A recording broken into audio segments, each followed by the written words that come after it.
Hi, hello mga casters. Good afternoon. I think it's already 1:04 PM na ngayon, no.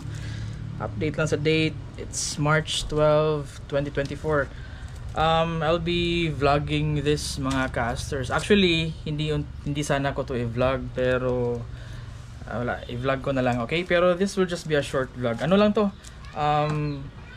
I-install ko to sa motor ko. Ito yung bagong plate sa mga naka-familiar. Ito yung bagong plate na galing sa LTO. Okay?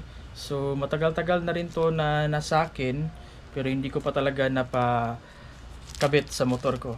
Pero before ko to siya ikabit, na make sure ko naman na yung mga informations dito na connected sa bagong plate na to, of course with its new plate number, ay na enter na sa system ng LTO. So good thing may kilala tayo, no, si Sir Clarence Colinares. Shout out to Sir Clarence, no. Doon siya nag-work sa Medellin LTO. Okay, so siya yung nag-help sa akin. Bale siya yung nag encode nito para mapasok sa system sa LTO. So there's nothing to worry kahit doon na branch yung kahit doon na branch ang naganap yung pag-encode, kasi naman yan, parang naka-systemize naman yan, naka-integrated na yan lahat.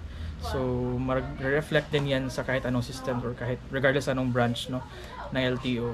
Okay, so since uploaded naman to yung mga information dito sa LTO na sa system ng LTO, so I think pwede na natin to ipakabit sa motor natin. Okay, so dahil bago yung plate, bago din yung plate number, mag-iiba din yung yung renewal date. So sa old ko na plate number, customized lang yan, pinagawa ko. I think 3 years na din yung age ng old na plate ko. Yan, September pa yung renewal date.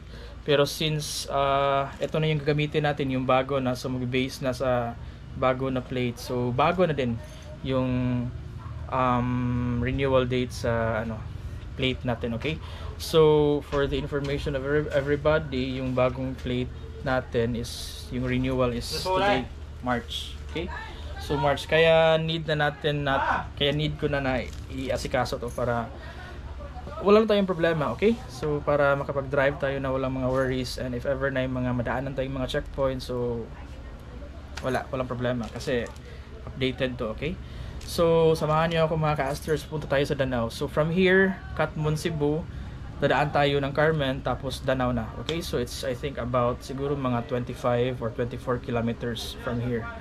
Okay, so tara at ipa-install na natin to. This will just be a short vlog. Okay, what's going on with that?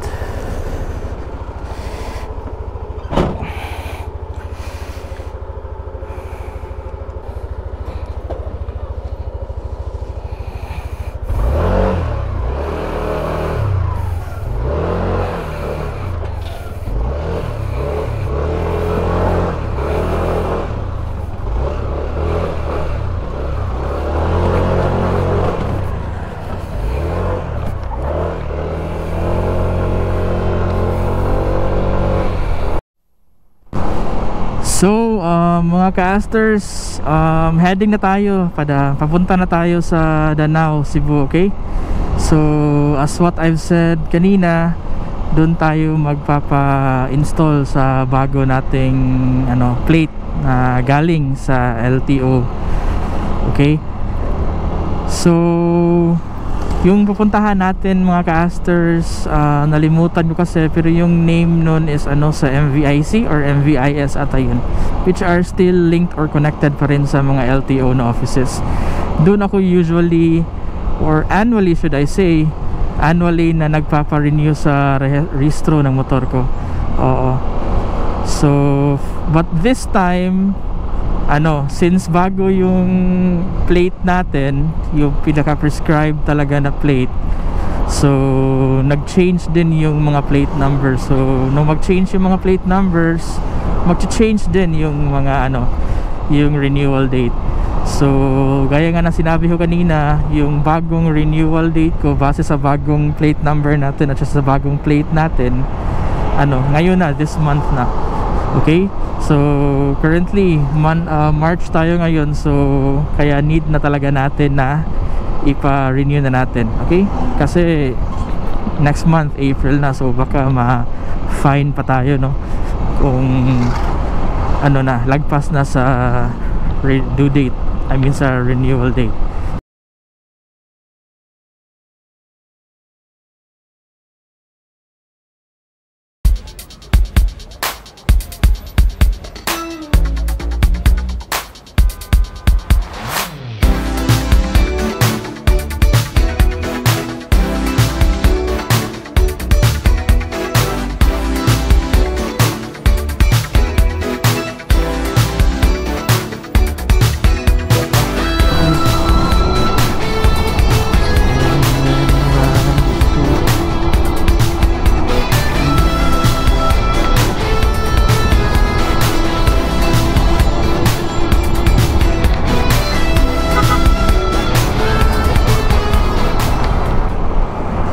So ayun mga casters, papasok na tayo sa Danao, okay? Dayon kamo sa Danao, meaning pasok kayo sa Danao. So nasa Danao na tayo, okay? Malapit na tayo mga casters. So mga casters, malapit na tayo mga casters. We will be taking our right turn dun sa unahan, okay? So magra-right turn tayo dun sa unahan.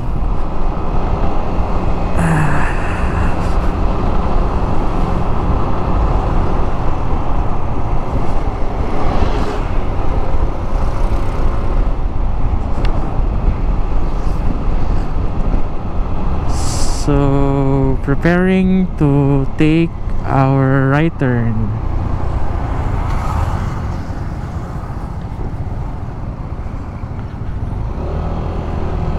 Yan. Tapos dyan sa unahan mga casters, yan na yung ano, venue kung saan tayo magpaparehistro sa motor natin, especially bago na yung ano, plate natin, okay? So ito yun, Emission Testing Center, MVIS. Yan. Wait lang. Sir, may hapon. Magpa-renew ako pero bago na plate number ang gamit. Okay, pa-upload lang sila. Okay ra? Oh, nalahoy pagkitaon kay kailam sa daan ni Sir Lidwin Good Durano ba?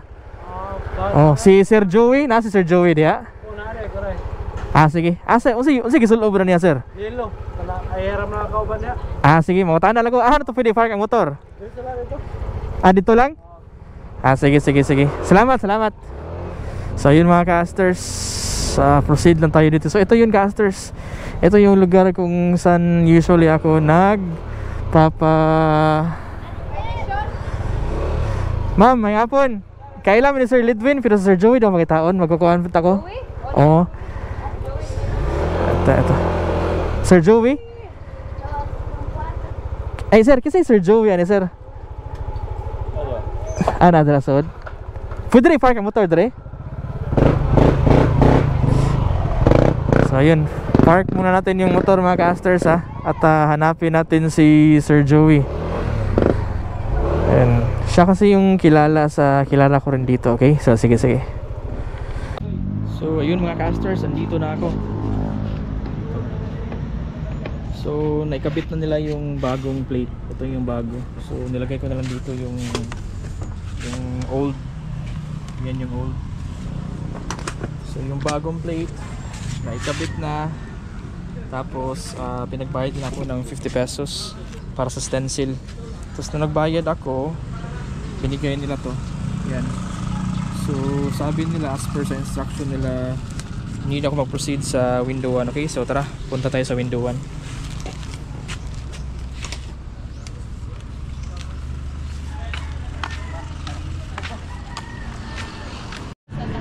Okay. So yun mga casters, window 1 daw para sa mga motor, tapos yung window 2 para sa mga 4 wheels. So punta tayo dito sa window 1. Ma'am, good afternoon ma'am. Diri ako sa window 1, no? Window 1? Sa ma'am ha?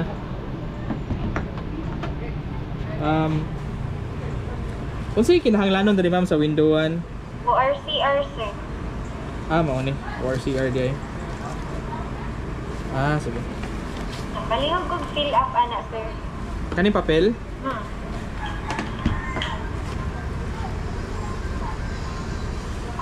Yan. So, hi mga casters. So, kanina galing tayo sa window 1, di ba? So, nagbayad tayo. Nagbayad ako ng mga around 600 plus. So, yung advice nila pagkatapos nagbayad, nung nagbayad ako is mag-wait lang daw ako sa waiting area. So, ito yung waiting area nila. Waiting area. Yan. So, bale dyan nag-wait yung mga clients while waiting. And at the same time, dito nila dinadala yung mga motor nila for actual inspection. Yan. Dito. So, dyan nila dinala yung mga motor nila. Actually, yung motor ko mga ka-asters, tapos na. Na-check na nila. Na-check na nila yung motor. So, kanina yung motor ko, pinasok nila dyan sa loob. Yan, so tinest nila, no? Tinest nila. Tapos, nakalagay dito sa taas? PMVIC, Land Transportation Office, LTO, at saka sa Department of Transportation. Yan. So sa nakikita niyo may mga actual na motor na ongoing yung testing nila. Ongoing yung testing. So yan din yung ginawa nila sa motor ko. Pero yung after sa test, dito nila nilagay. At saka yun. Pero hindi lang mga motor yung hindi lang mga motor yung tinetest nila dito. Nag-cater din sila ng mga 4-wheel drives, yung mga cars din, sasakyan. Kaso sabi nga ni ma'am, may nakausap ko isang mga head na personnel dito. Sabi ni ma'am na basta afternoon na medyo konti na lang yung tao. Unlike sa morning na medyo busy, maraming tao. Okay? So yan. Hindi naman siya ganong kalakihan talaga yung place. Yeah. So intay-intay na lang tayo.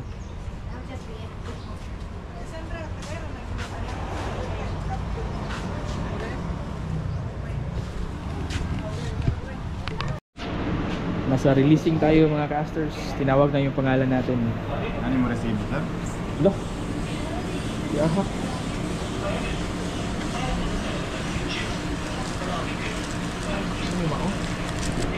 Darating.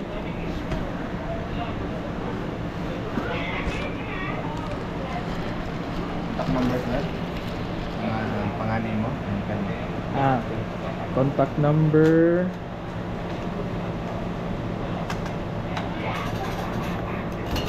Pangalan, signature.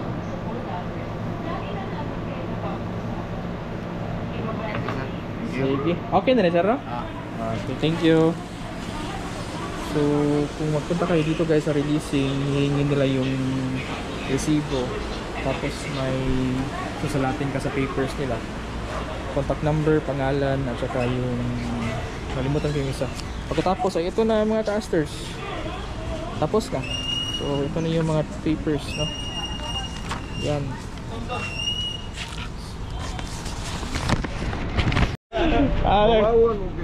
Mga casters, so tapos na ako, no? Galing ako sa releasing. Tapos yung mga papers ko binigay ko kay Sir Ledwin.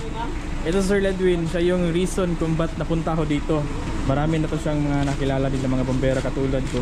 So siya yung mag-forward sa mga papers natin na binigay galing sa releasing papunta doon sa LTO, sir, no? Yeah, LTO. LTO. Dati din siyang nag-work dito pero ngayon kasi siya, parang marami yung gusto niya ma-explore. Uy, sikat din to sa Facebook niya. Tama, sir. Isulti mo Facebook niya? Ilay. Wala naman ko magkuhan. Wala na. Taas na ko. Gusto ko akong anak. Mao ba? Nya. Sige. Sige, sir. Nya to nako. Niasa mo ta magkita, paabot ko diri or Pwede ra ka muli lang siguro usaga kay sige. Sige, kontakan lang niya ako kung kano sa. Pero ugari ra karon diri sa now. Ako paningoon nga mahuman ni ron. Ay na lang siguro eh. Pwede ra sa do. Para makabal. Sige kay ako pa ning muchat ko ni mo ron bato na mo ko dito LTO. Yang muli na lang ko. Pwede ra sad. Sige. Pwede ugma og gitigbalik nimo. Pwede ra ugma. Or pwede sunod ugma. Pwede ra sad ugma duty ko.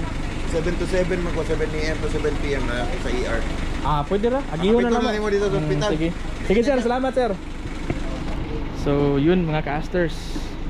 So, sabi ni Sir Ledwin, siya na yung mapaprocess from here to LTO na office. Tapos, mag-update na lang kami kung pwede na makuha yung bago na ORCR. Na yung naka-reflect sa bagong ORCR is yung bago na rin na mga informations katulad ng bagong plate number, yung bagong renewal date, so on and so forth. Okay? So, yun. Tapos na yun na-check.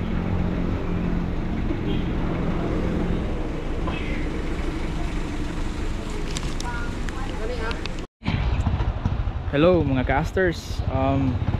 Afternoon. Andito pa rin ako sa sa PMVIC no. Sa Private Motor Vehicle Inspection Center. Yan. So, yan. Actually, sa case ko, tapos na ako mga casters, na-check na nila yung motor ko. Doon din na yung motor ko gaya ng sinabi ko kanina. At saka nag-cater din sila ng mga 4 wheels, mga sasakyan at saka motor, no. So ito yung area guys. Yan. So may interview sana ako ng mga personnels pero kaso parang busy sila. Sila yung kino-considered ng mga heads dito na mga third party na grupo na dito currently siguro nag-work dito pero hindi talaga sila part dito sa organization na to. Oo. Pero as third party na mga grupo, nakikiano sila dito. Gusto ko sana interview para at least malaman natin kung ano yung function nila, how are they related sa mga inspection dito sa sa LTO, no. Sana may isa sa kanila na pwede natin ma-interview. No? Pero unfortunately parang walang gusto magpa-interview. Nahihiya kasi. Oo. Nahihiya yung isang babae. Pero try natin, hindi pa tayo alis. Try natin na ma-interview para at least malaman natin ano yung main function nila o how are they related sa PMVIC dito sa Danao. Okay? So, of course, emission testing dito din, no? MVIS testing center. Yan. Pero ito talaga yung pinaka main na area kung saan i-check. I-check sa system nila, sa anong mga equipments na ginagamit nila. At saka yung motor, no? Lahat yung mga basic brakes, lights, emission, iba pa. Hindi kasi ako gaano ka-familiarize sa mga specific na test na ginagawa nila. Okay? So yan.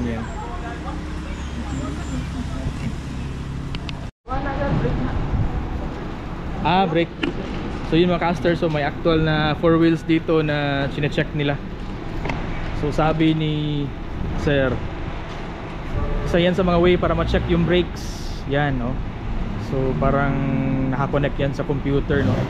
Siguro yung computer yung magre-read. May program ata. Ito din for checking din siguro to.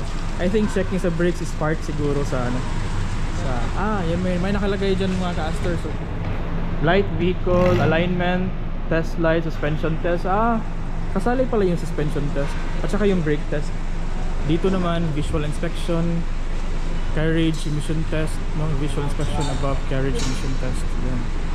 So sa mga motorcycle na lane, visual inspection, carriage, gas emission test. Doon sa stage 2 kung makikita nyo, motorcycle lane, speedometer test, sound level test, brake test, headlight test. Yan. So iba't iba yung mga klase sa test when it comes to motorcycle if compared mo siya sa mga 4 wheels, no? Parang mas marami yung mga test kung sa motorcycle yung pinag-uusapan. I'm not sure sa tingin yung mga casters. Okay? So yan